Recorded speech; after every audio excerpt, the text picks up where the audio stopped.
আগামী 12 তারিখের কোনো মার্কা আছে, এই মার্কা সবাই বলা। দুর্নীতির টুটি চেপে ধরার অঙ্গীকার তারেক রহমানের। ক্ষমতায় গেলে কঠোর হাতে আইন শৃঙ্খলা নিয়ন্ত্রণের ঘোষণা।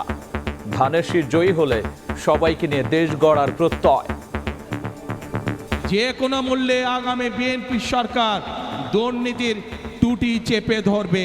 পরিকল্পনার মধ্যে কেউ যদি আইন শৃঙ্খলা ভঙ্গ করে বা দুর্নীতির মাধ্যমে সেগুলিকে বাধাগ্রস্ত করেন, তাদেরকে কোনো ছাড় আমরা দেব না ইনশাআল্লাহ।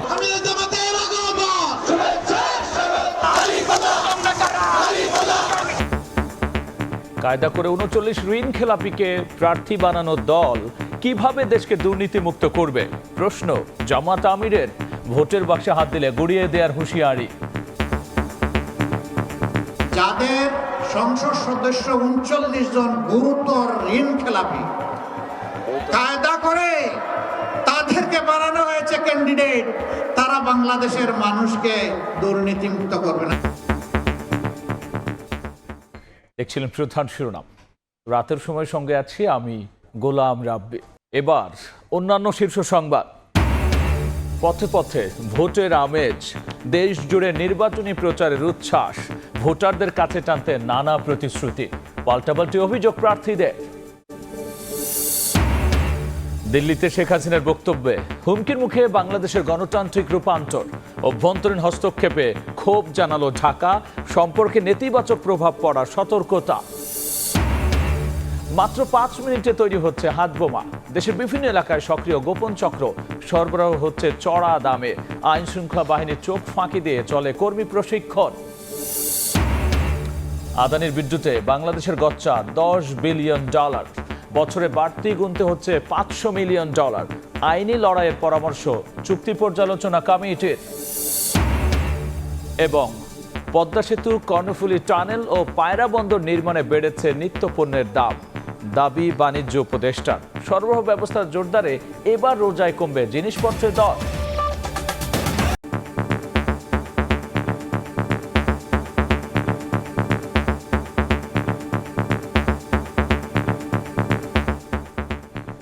ক্ষমতা গেলে যে কোনো মূল্যে দুর্নীতির টুটি চেপে ধরবে বিএনপি।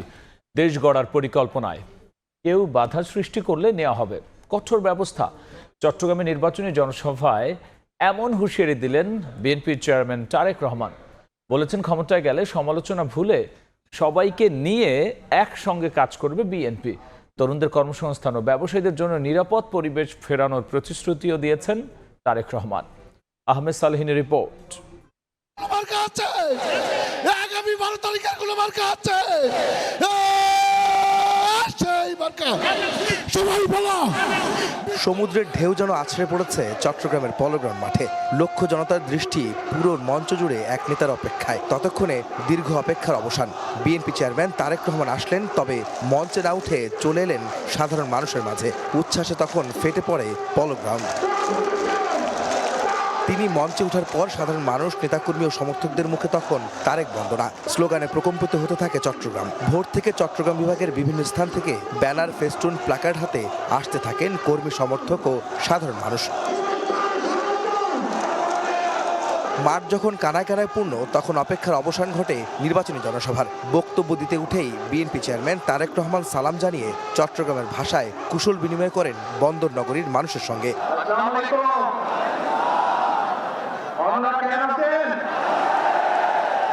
পুরো বক্তব্য জুড়েই ছিল জনগণের সমর্থনে রাষ্ট্র ক্ষমতায় গেলে বিএনপি কি করবে তার প্রতিশ্রুতি দেন তারেক রহমান।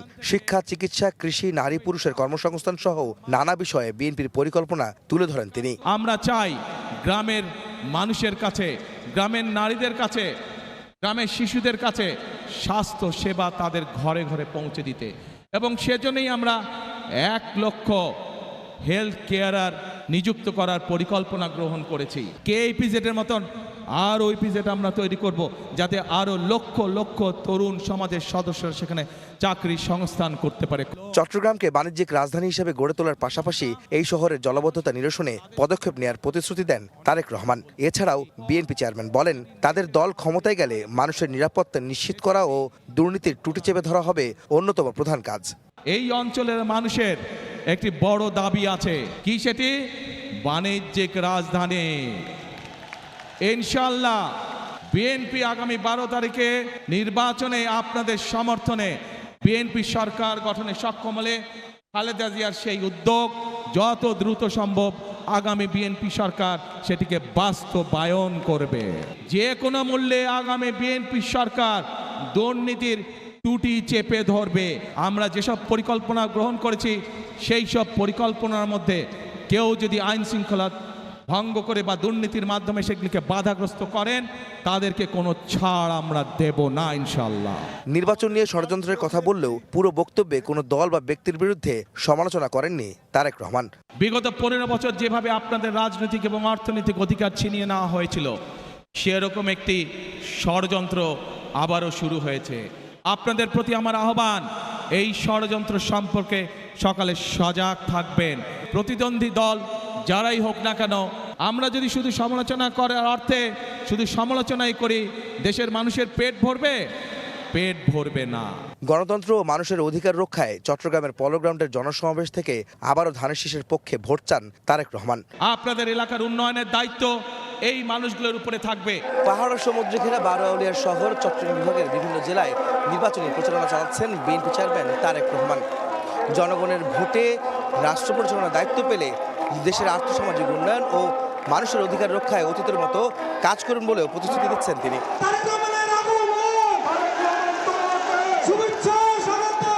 চট্টগ্রামের পর ফেনীর জনসভায় যোগ দেন তারেক রহমান। বলেন, স্বৈরাচার পতনের পর সুযোগ এসেছে দেশ গড়ার। ফ্যামিলি কার্ড, কৃষক কার্ড সহ অন্যান্য পরিকল্পনা বাস্তবায়নে ধানের শীষের পক্ষে ভোট চান তিনি। ছাত্র জনতার আন্দোলনের মুখে সেই স্বৈরাচার পালিয়ে যেতে বাধ্য হয়। আজ একটি পরিবর্তনের সময় এসেছে। এই পরিকল্পনা যদি বাস্তবায়ন করতে হয় আপনাদেরকে সহযোগিতা করতে হবে, অর্থাৎ আপনাদের সমর্থন ধানের শীষের পক্ষে থাকতে হবে। এদিন কুমিল্লা ও নারায়ণগঞ্জ জেলার বেশ কয়েকটি জনসভায় যোগ দেবেন তারেক রহমান। নির্বাচিত হলে আহমেদ সালেহীন, সময় সংবাদ। কুমিল্লা চট্টগ্রামে নির্বাচনী জনসভা শেষে সোয়াগাজীতে যাচ্ছেন বিএনপি চেয়ারম্যান তারেক রহমান। বিস্তারিত জানাতে গাড়ি বহর থেকে সরাসরি যুক্ত হচ্ছেন সহকর্মী আহমেদ সালেহীন। বিএনপি চেয়ারম্যান তারেক রহমান সেই সকাল থেকে শুরু করে এখন পর্যন্ত তিনি নির্বাচনী প্রচারণায় আছেন, বিভিন্ন জায়গায় তিনি যাচ্ছেন। এর মধ্যে তিনি চট্টগ্রামের পলো গ্রাউন্ড মাঠে তিনি তার জনসভাটা বক্তব্য রেখেছেন জনসভায় নির্বাচনী প্রচারণা। এবং এখন এই মুহূর্তে তিনি ফেনী শেষ করে মাত্র 14 গ্রামে শেষ করলেন। 14 গ্রামে তিনি তার জনসভায় প্রচারণা বা নির্বাচনী প্রচারণায় তিনি বক্তব্য রেখেছেন।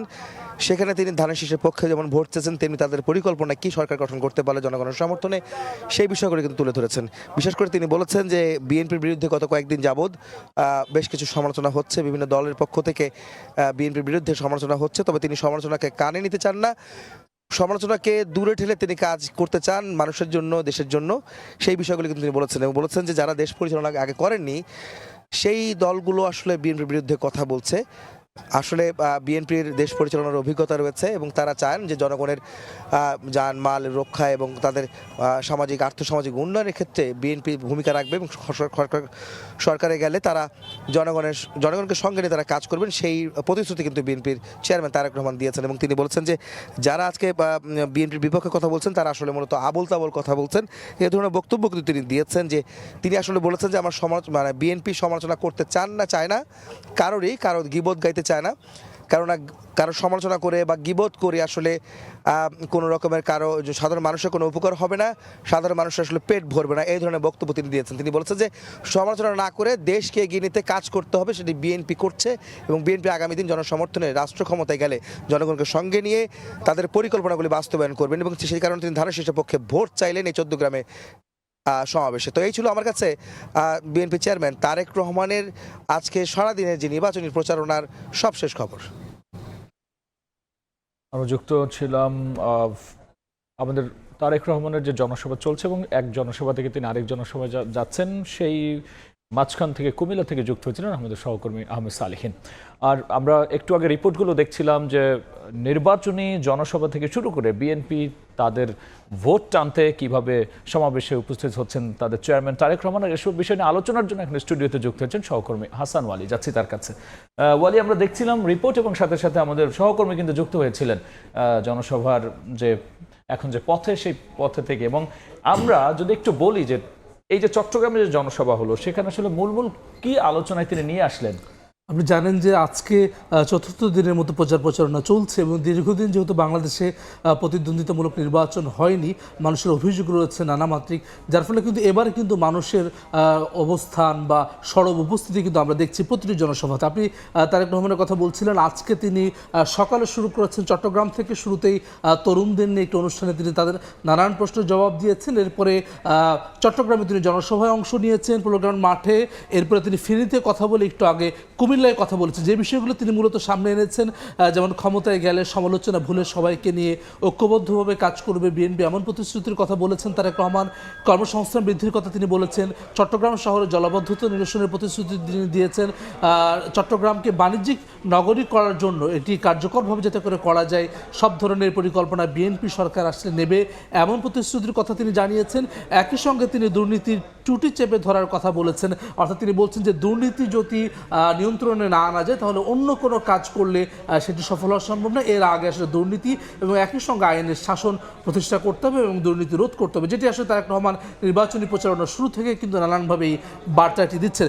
একই সঙ্গে তিনি ফেনীর জনসভায় নতুন আর কি বললেন, এরপরে আসলে তিনি ফেনীতে কথা বলেছেন। আজকে মূলত তিনি চট্টগ্রাম বিভাগের বিভিন্ন জায়গায় কথা বলবেন। ফেনীতে তিনি কথা বলেছেন, সেখানে তিনি, আপনি জানেন যে বেগম খালেদা জিয়ার জন্মস্থান ফেনী, সেটি তিনি আবদার করেছেন যে ফেনী সবাই যাতে করে ধানের শীষে ভোট দেয়, তার নানাবাড়ি এলাকা, সেটি তিনি সম্বোধন করেছেন।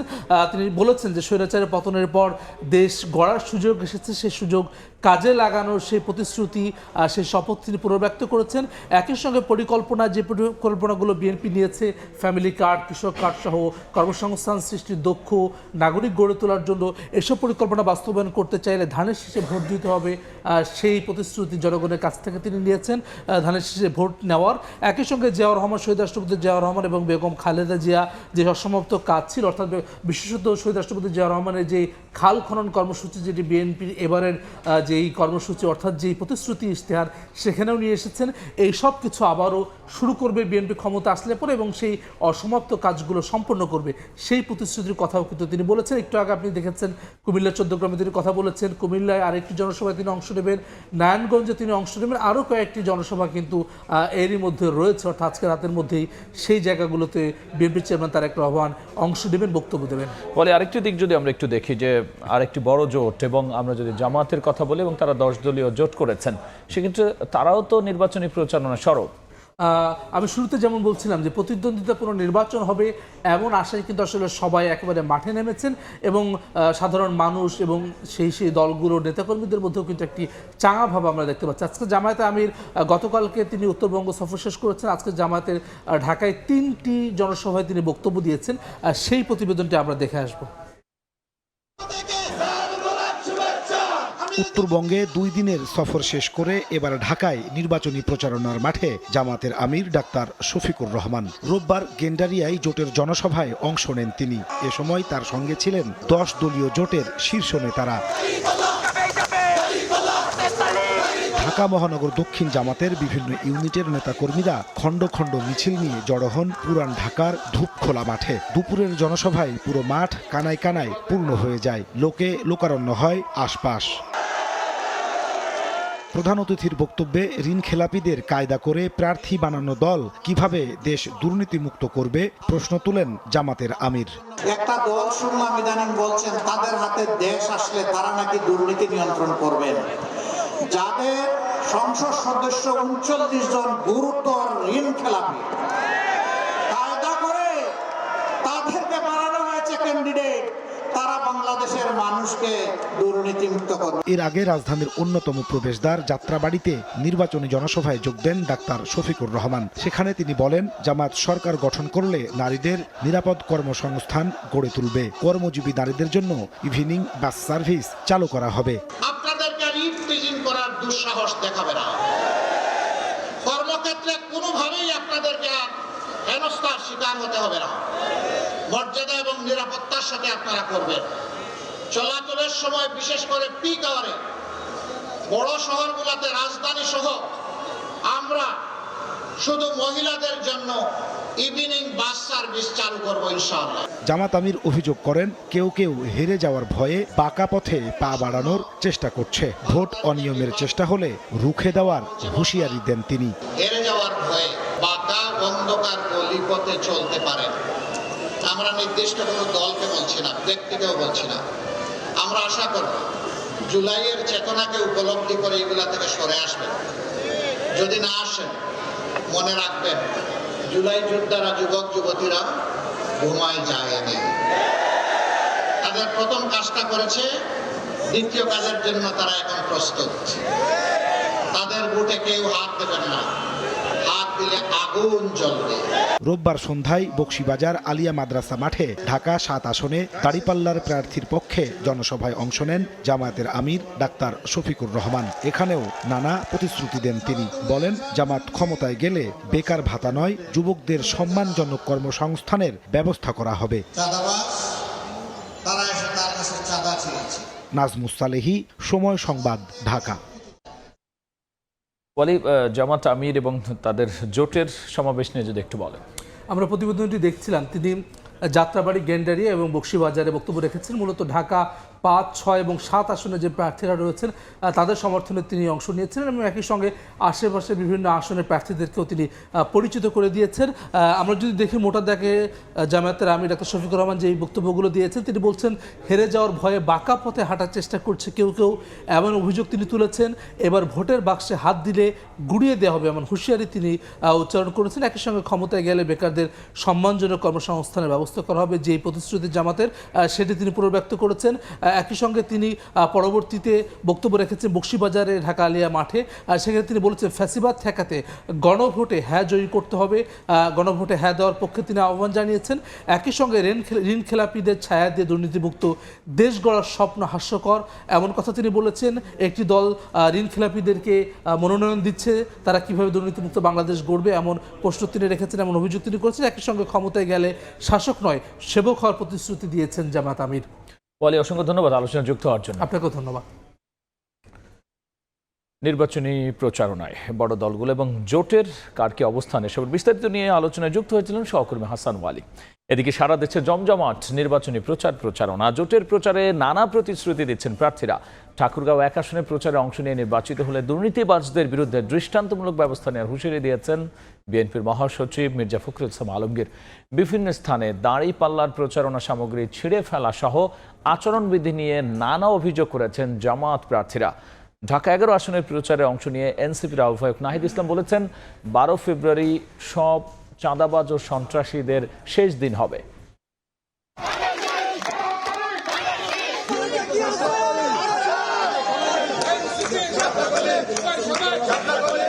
আসন্ন ত্রয়োদশ জাতীয় সংসদ নির্বাচনকে সামনে রেখে সারা দেশে নির্বাচনী প্রচারণা এখন তুঙ্গে। নানা প্রতিশ্রুতি নিয়ে মানুষের মাঝে ছুটছেন প্রার্থীরা, আর প্রতিশ্রুতির ভিড়ে ভোটাররা খুঁজছেন আগামীর যোগ্য নেতৃত্ব।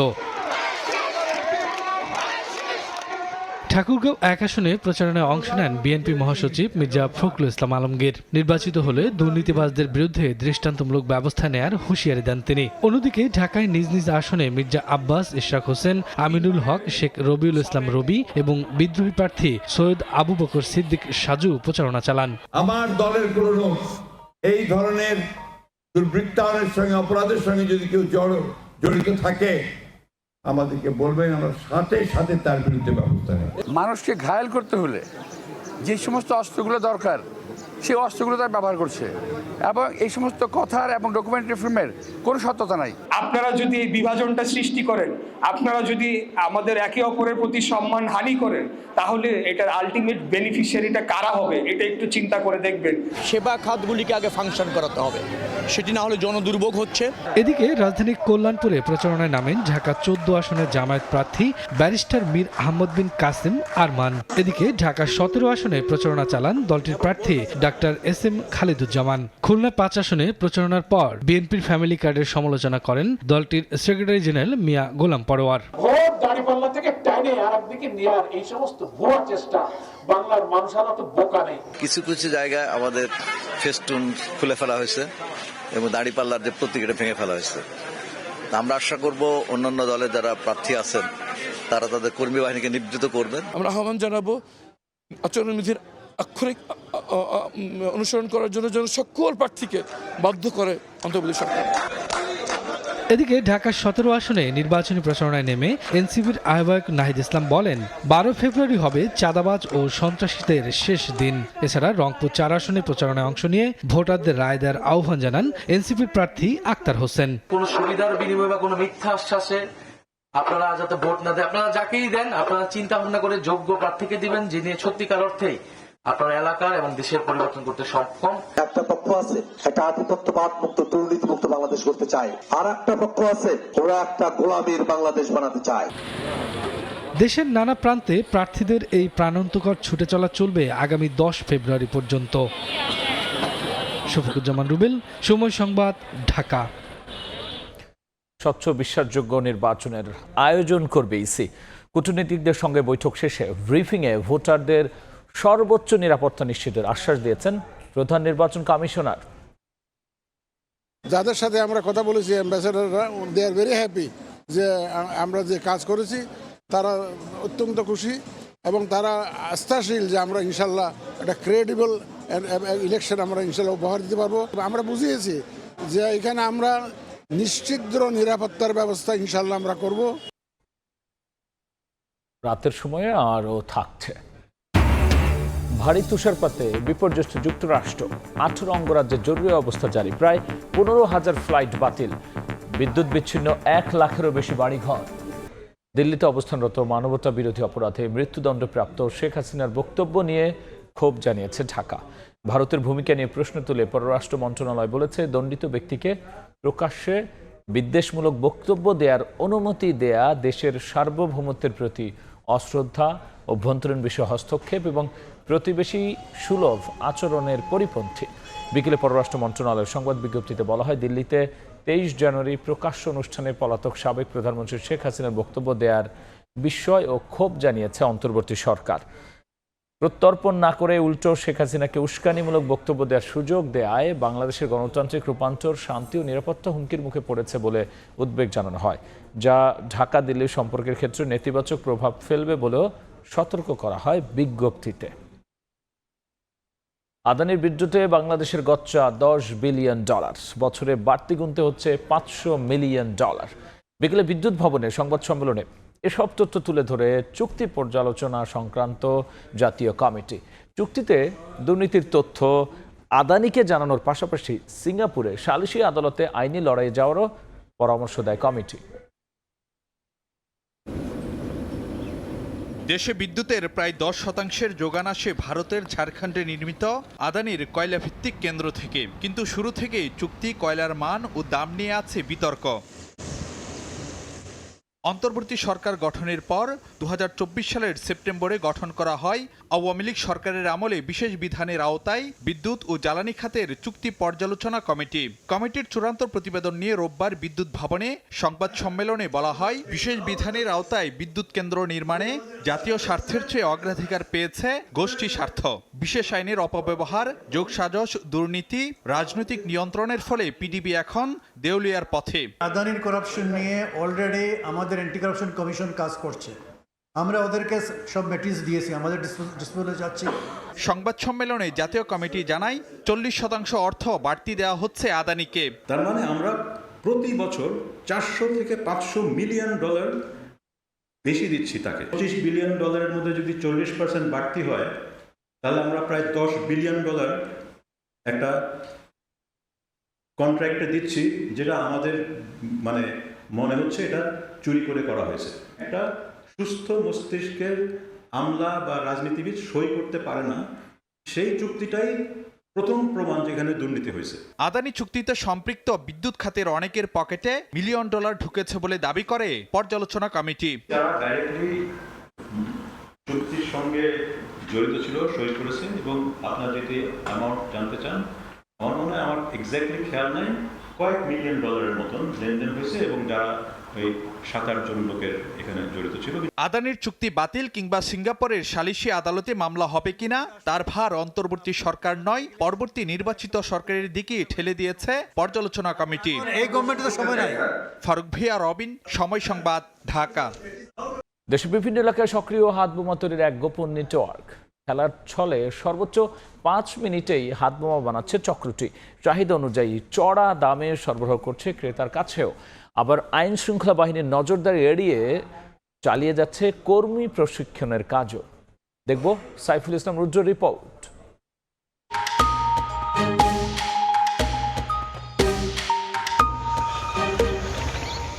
পান মশলা ও জর্দার কৌটায় চলছে হাতবোমা বানানোর কাজ। 12 মাসে 13 পার্বণের মতো বছর জুড়েই ছোট বড় হাতবোমা তৈরি করে বেশ কিছু চক্র। দেশের বিভিন্ন এলাকায় একাধিক চক্র মিলে গড়ে তুলেছে হাতবোমা তৈরির এক গোপন নেটওয়ার্ক। চাহিদা অনুযায়ী যে কোনো পরিমাণ হাতবোমা সরবরাহ করতে পারে চক্রের সদস্যরা। এক সদস্য সময় সংবাদকে জানান, কোনো চক্রে কর্মী সংখ্যা 200, আবার কোনোটিতে 250 থেকে 300। বোমা তৈরিতে এদের বেশিরভাগেরই আছে দলগত প্রশিক্ষণ।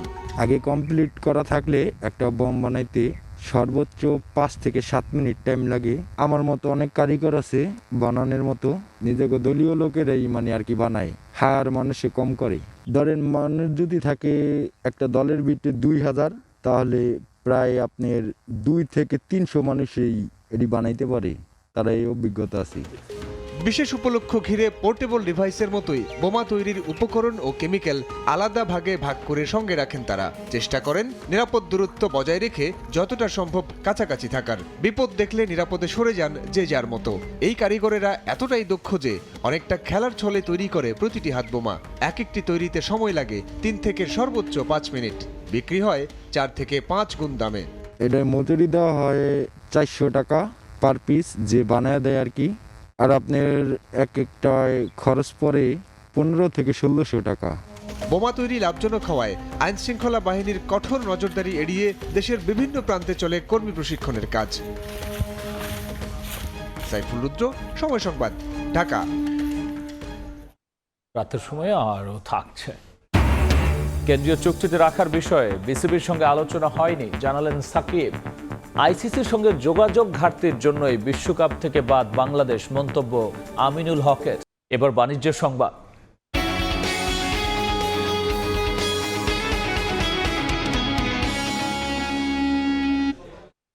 এবারে রোজায় নিত্যপণ্যের দাম বাড়বে না, বরং কমবে। বাজারের পণ্যের যোগানও থাকবে স্বাভাবিক। বিকেলে সচিবালয়ে ব্যবসায়ীদের সঙ্গে বৈঠক শেষে ব্রিফিংয়ে একথা জানিয়েছেন বাণিজ্য উপদেষ্টা শেখ বশিরউদ্দিন। এ সময় নিত্যপণ্যের বাড়তি দরের জন্য পদ্মা সেতু, কর্ণফুলী টানেল ও পায়রা বন্দর নির্মাণকে দায়ী করেছেন তিনি। ফেব্রুয়ারির ৩য় সপ্তাহ থেকে শুরু হচ্ছে পবিত্র রমজান। টিসিবির তথ্য বলছে, রোজা সামনে রেখে বর্তমানে বোতলজাত 1 লিটার সয়াবিন তেল বিক্রি হচ্ছে 198 টাকায়। গত বছর যা ছিল 175 টাকা। গেলবারের চেয়ে কেজিতে 10 থেকে 15 টাকা কমে 100 থেকে 110 টাকায় বিক্রি হচ্ছে প্রতি কেজি চিনি। 90 থেকে 100 টাকায় মিলছে ছোলা।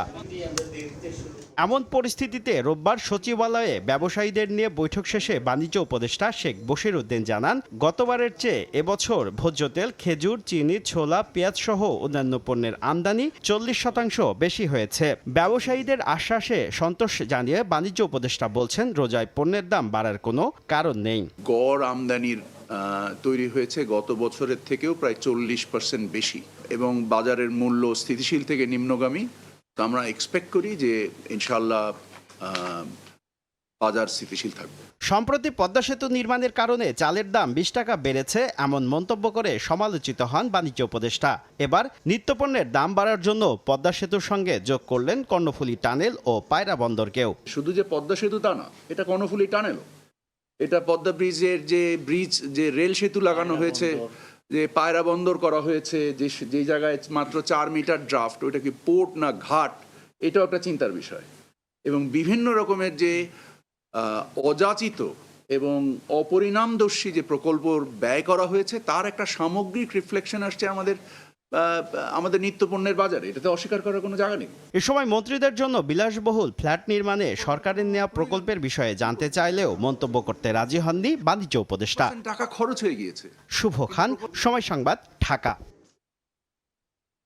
ডিবেট ফর ডেমোক্রেসির আয়োজনে সুষ্ঠু গণভোট ও সংসদ নির্বাচন আয়োজন করতে নির্বাচন কমিশনের ভূমিকা নিয়ে ছায়া সংসদ ও নির্বাচনী বিতর্ক প্রতিযোগিতা অনুষ্ঠিত হয়েছে।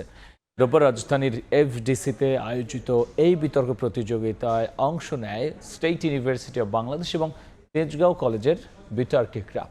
অনুষ্ঠানের প্রধান অতিথি হিসেবে বক্তব্য রাখেন আপিল বিভাগের অবসরপ্রাপ্ত বিচারপতি এম.এ. মতিন।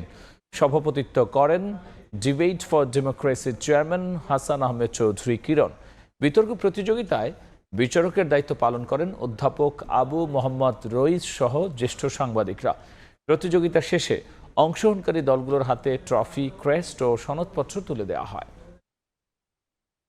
মুক্তিযুদ্ধের সময় বাংলাদেশের পাশে দাঁড়ানো খ্যাতনামা সাংবাদিক মার্ক টালি মারা গেছেন। সংবাদ মাধ্যম বিবিসি জানায়, স্থানীয় সময় রোববার ভারতের নয়াদিল্লির একটি হাসপাতালে তিনি মৃত্যুবরণ করেন। তার বয়স হয়েছিল 90 বছর। মার্ক টালি দীর্ঘদিন বিবিসির ভারত ব্যুরো প্রধানের দায়িত্ব পালন করেন। 1971 সালে মুক্তিযুদ্ধ শুরু হলে বাঙালির পাশে এসে দাঁড়ান মার্ক টালি। এ সময় তিনি বিবিসির দক্ষিণ এশিয়া বিষয়ক সংবাদদাতা ছিলেন। সীমান্তবর্তী শরণার্থী শিবির ও বিভিন্ন জেলা ঘুরে বাঙালিদের প্রকৃত দুর্দশা আর যুদ্ধের চিত্র তুলে ধরেন তিনি। তার পাঠানো খবর বাংলাদেশের পক্ষে আন্তর্জাতিক জনমত গঠনে ভূমিকা রেখেছিল। এ কারণে বাংলাদেশ সরকার তাকে মুক্তিযুদ্ধ মৈত্রী সম্মাননায় ভূষিত করে। ভারী তুষারপাতে বিপর্যস্ত যুক্তরাষ্ট্র। 18 অঙ্গরাজ্যে জরুরি অবস্থা জারি করা হয়েছে। স্থানীয় সময় শনিবার যুক্তরাষ্ট্র জুড়ে ব্যাপক তাণ্ডব শুরু করে শীতকালীন ঝড়। এর প্রভাবে বিভিন্ন অঙ্গরাজ্যে বিদ্যুৎ বিচ্ছিন্ন হয়ে পড়েছে 1 লাখেরও বেশি বাড়িঘর। এরই মধ্যে বাতিল করা হয়েছে প্রায় 15,000 ফ্লাইট। পুরো তুষারের স্তর জমে যাওয়ায় বিভিন্ন সড়কে যান চলাচল বন্ধ হয়ে যায়।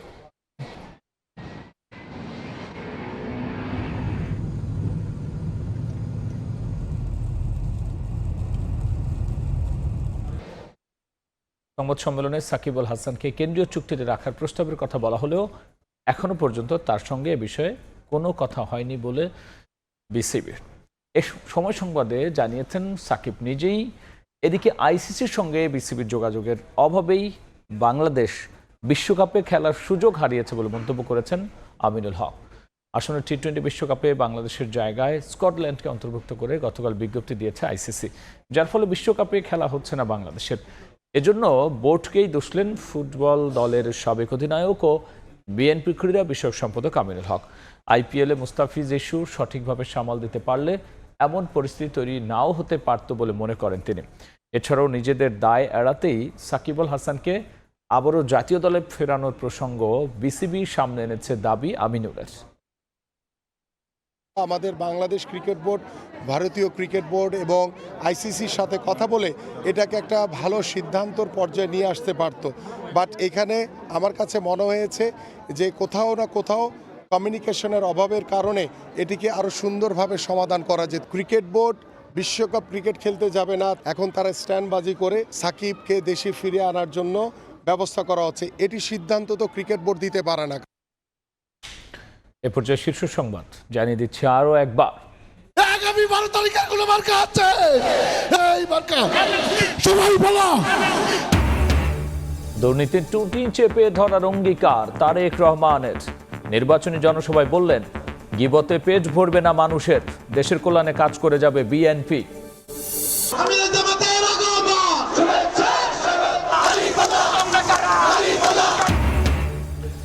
কায়দা করে 39 জন ঋণ খেলাপিকে প্রার্থী বানানো দল কিভাবে দেশকে দুর্নীতিমুক্ত করবে প্রশ্ন জামাত আমিরের। ভোটের বাক্সে হাত দিলে গুড়িয়ে দেওয়ার হুঁশিয়ারি। এবং দিল্লিতে শেখ হাসিনার বক্তব্যে হুমকির মুখে বাংলাদেশের গণতান্ত্রিক রূপান্তর। অভ্যন্তরীণ হস্তক্ষেপে ক্ষোভ জানালো ঢাকা, সম্পর্কে নেতিবাচক প্রভাব পড়ার সতর্কতা। এই ছিল রাতের সময়। এরপর দেখবেন সম্পাদকীয়। সঙ্গেই থাকুন সময়।